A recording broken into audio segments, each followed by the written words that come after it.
पण या पुढच्या बातमीकडे एक महत्त्वाची बातमी आहे। विशाखा राऊत यांच्या संदर्भातली बातमी आहे। जिल्हा जात प्रमाणपत्र पडताळणी समितीने ठाकरेंच्या शिवसेनेच्या नगरसेविका विशाखा राऊत यांचं जात प्रमाणपत्र रद्द केले।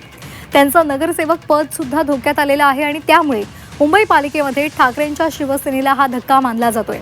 विशाखा राऊत आता कोर्टामध्ये जाण्याच्या तयारीत आहेत। जात पडताळणी प्रमाणपत्र समितीवर दबाव आहे असा आरोप सुद्धा विशाखा राऊतांनी केलेला आहे।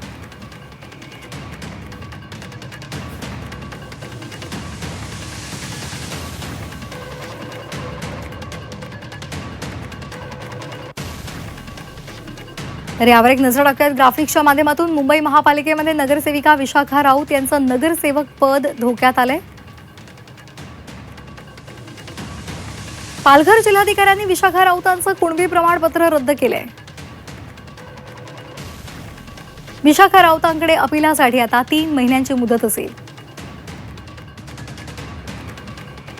विशाखा राऊत यांच्या जात प्रमाणपत्राच्या विषयावर पालिकेच्या सभागृहात अंतिम निर्णय होणार आहे। आजोबांच्या काळापासूनच जात प्रमाणपत्र नोंदी दिलेल्या आहेत असं विशाखा राऊतांनी म्हटलेलं आहे। पालघर जिल्हाधिकाऱ्यांना या संदर्भात निर्णय देण्याचा अधिकार नाही असंही त्यांनी स्पष्ट केलंय। नगरसेवक पद रद्द झाल्यास दुसऱ्या क्रमांकावरील प्रिया सरवणकर यांना उर्वरित काळासाठी नगरसेवक पदाची जबाबदारी मिळू शकते। अर्जदारांना सादर केलेल्या कागदपत्रातून रक्त नातेसंबंध सिद्ध न करता आल्यामुळे कारवाई सुद्धा केली जाणार आहे। आणि तर या संदर्भात अधिक माहितीसाठी आपण जाणार आहोत आमचे प्रतिनिधी स्वप्नील जाधव यांच्याकडे। स्वप्नील, विशाखा राऊत ज्या शिवसेना युपीटीच्या नगरसेविका आहेत त्यांचं जात प्रमाणपत्र रद्द झालेलं आहे आणि त्यामुळे कुठेतरी इथे राजकारण होत आहे का अशा पद्धतीचा संशयाचा धूर सुद्धा आपल्याला निघताना पाहायला मिळतो। तर दुसरीकडे सदा सरवणकरांनी एकनाथ शिंदेची भेट घेतलेली आहे। त्या संदर्भात सुद्धा आता ज्या काही हालचाली सुरू झालेल्या आहेत त्यामुळे हा संशय आणखी बळावतोय। काय नेमकं पडद्यामागे घडतंय?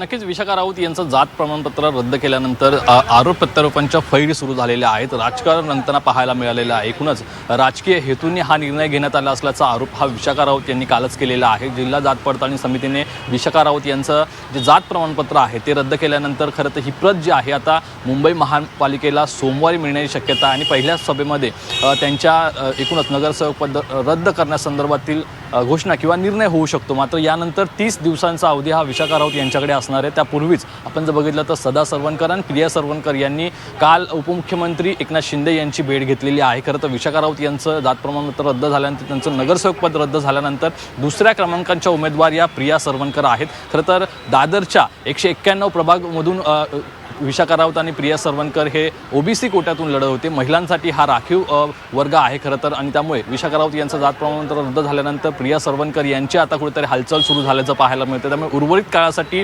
प्रिया सरवणकर यांना कुठेतरी संधी ही नगरसेवक पदाची मिळण्याची शक्यता आहे। मात्र यापूर्वी आपण जर बघितलं तर माझं जात प्रमाणपत्र रद्द करण्याचा जो काही प्रयत्न होता गेल्या काही दिवसांपासून होता अशा प्रकारे विशाखा राऊत यांनी म्हटलेलं आहे। यावरती आता राजकारण रंगू पाहते कारण एकूणच विशाखा राऊत यांचं नगरसेवक पद रद्द होणं यामागे अनेक कारणं जरी असली तरी ठाकरे गटाला हा मोठा धक्का आहे। कारण मुंबई महानगरपालिकेतील नगरसेवकांची संख्या ही कुठेतरी यामुळे कमी होणार आहे आणि यामध्ये पुन्हा ते जात प्रमाणपत्र मिळवण्यामध्ये यशस्वी होतात का हे पाहणं महत्त्वाचं आहे। कारण विशाखा राऊत या आधीही नगरसेवक राहिलेल्या आहेत, त्या महापौर सुद्धा राहिलेल्या आहेत। त्यामुळे वडिलांच्या आणि त्यांच्या आजोबांच्या काळापासूनचं हे जात प्रमाणपत्र आहे। त्यामुळे यानंतर कोर्टामध्ये अपील केल्यानंतर काय पुरावे सादर केले जातात आणि 3 महिन्यांच्या आत ते नगरसेवक पद पुन्हा मिळू शकतात का आणि एकूणच त्या संदर्भातील निर्णय काय होतो हे पाहणं महत्त्वाचं आहे। मात्र प्रिया सरवणकर यांच्या भेटीगाठी कुठेतरी वाढताना पाहिल्यामुळे एकूणच हे नगरसेवक पद हे प्रिया सरवणकर यांना लवकरच मिळेल आणि ते दिलं जाईल असे एकंदरीत शक्यता वर्तवण्यात येते। त्यामुळे आता प्रकरणामध्ये नेमक्या काय घडामोडी आगामी काळात घडतात हे पाहणं अतिशय महत्त्वाचं ठरणार आहे। धन्यवाद स्वप्नील